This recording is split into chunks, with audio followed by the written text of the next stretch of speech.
my language learning resolutions for 2025 for French. Hi, Vicky Kelty with the Language Learning Report Card here to talk about what I am going to be up to potentially this year of 2025 with my French learning. So I'm going to switch screens and read you what I have written down because I'm actually going to just read this one. And first, let's start with what I put for my resolutions for I wrote a letter to myself in 2023 because I like to write letters at the end of the year. This year I was trying to be more lenient and go with what I had the energy for. And I said, you know what? I'm going to wait and do my letter at the beginning of the year instead of trying to squeeze it into December, which is oftentimes a really busy month full of things. So for me, and so I opted to write my letter in January when I just could, take a breath and relax. And this letter that I wrote to my 2024 self, I had mentioned that I was going to do a French course.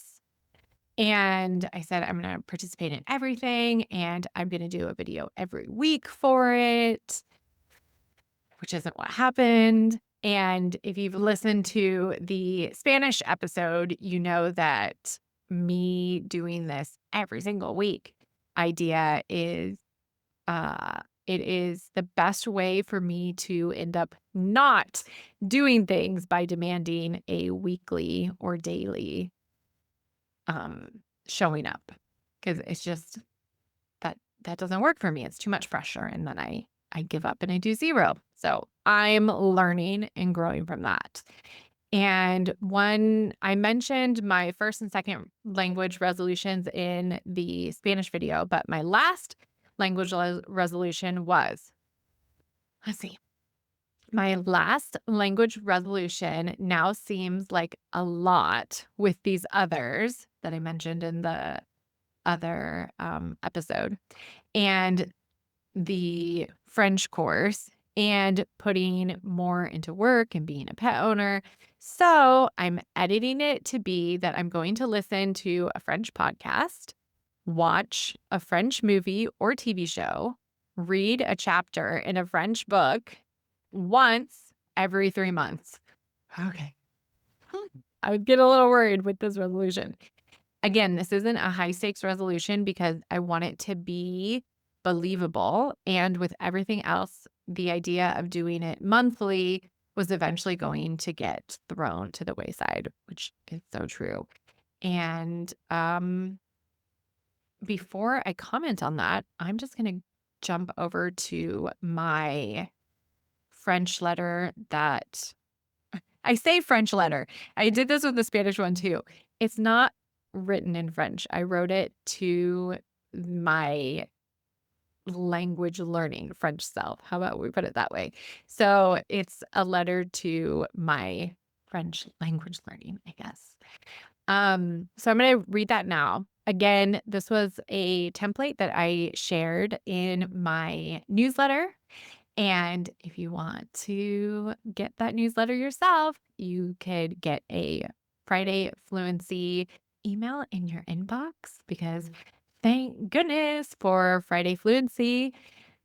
Almost every Friday, I do my best to come up with nice little things about my language learning, about tips for you with English learning. Everything connects back to English and also giving away little free things here and there, like this letter template, which now you have. So you can definitely take and use. But if you want to receive those emails, they are available for you to sign up for at vickykelty.com.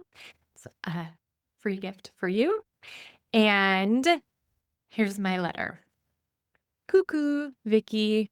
In 2024, I did all these things in French, struggled with a French course that I had difficulty showing up for, taking a break from French, trying to get back in the swing of things with the help of Language Learning Report Card podcast, finding my happy place with French again, watching some TV shows, movies, listening to podcasts in French, and interacting through written messages in French. One thing that surprised me about my French practice was how nerve-wracking I found sending written messages to others. Who knew that would test my French competence? When I think about my favorite French memory this year, I remember not giving up on French even after deciding to take a break. Getting back into it with an episode of a French TV show was just what the doctor ordered, so to speak. Thinking about 2024, I feel relieved. I made it through and I'm sticking with it in the capacity that works for me. Aw. In 2025, I want to spend more time doing this in French. Being in contact with French is what I most want so that when the opportunities arise to use the language, my mind will still be fresh. Even fresh at a beginner level is sufficient for interactions with others. I love that. When I think about this, I feel at ease because that's doable and not overwhelming to think about as a plan. And I do love a nice, sustainable way of learning a language. A little heart. I know doing French practice as and when feels good will help me accomplish regular use of the language, and that's what I want. I want to be around it regularly and be consistent without that meaning I have to commit to something like showing up daily and then feeling guilty when I can't make that happen. No thanks. I prefer focusing on what I have the time and energy for and going from there. It tends to work better for me. Future me, before I go, here's a little advice from present me to you. Rome wasn't built in a day, and Paris probably wasn't either. Hee hee. I actually wrote hee hee in this. Slow and steady wins the race. Be an escargot. Bon chance. Hugs, Vicky. Oh my gosh. I am just a comedian in these letters. They really crack me up. So, I loved that my resolution that I do, that I had mentioned for that I wanted to have happen in 2024 of the French podcast, French movie or TV show, read a chapter in a French book once every 3 months.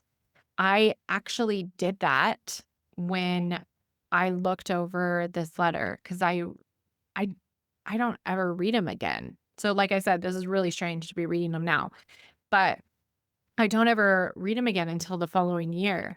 So it's like I make these intentions and then I pack them away, and the following year I look at them and I'm like, "Oh my gosh, I did do this. I didn't do this." And it's just really interesting to see how they show up. I imagine if I had these resolutions posted somewhere for me to see, then potentially I would maybe be more likely to do them. But I like the fact that I set these as intentions and then I just kind of pack them away and see what happens because it allows me to be focusing more on what I actually want because it's where life is taking me instead of forcing myself into these boxed in rules of, oh, I made this resolution, I need to stick to it.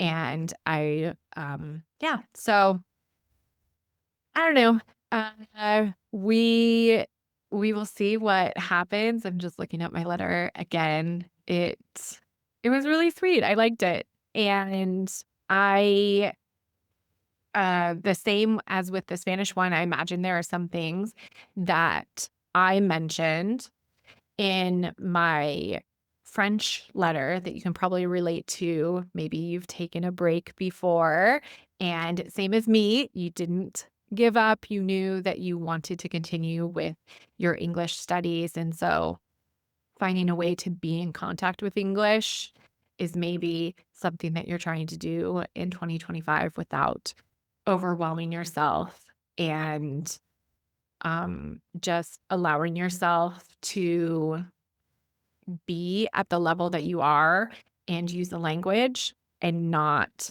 push yourself to like what I said specifically in the letter that a beginner level is sufficient for interactions with others. So the level that you are at is sufficient for interactions with others. You can continue growing, but you don't need to wait to interact with others. You can do it now. That's what I want to leave you with. And I hope you have a fabulous day. Happy language learning. And yay, let's enjoy our language learning moments in 2025. So, bye bye then.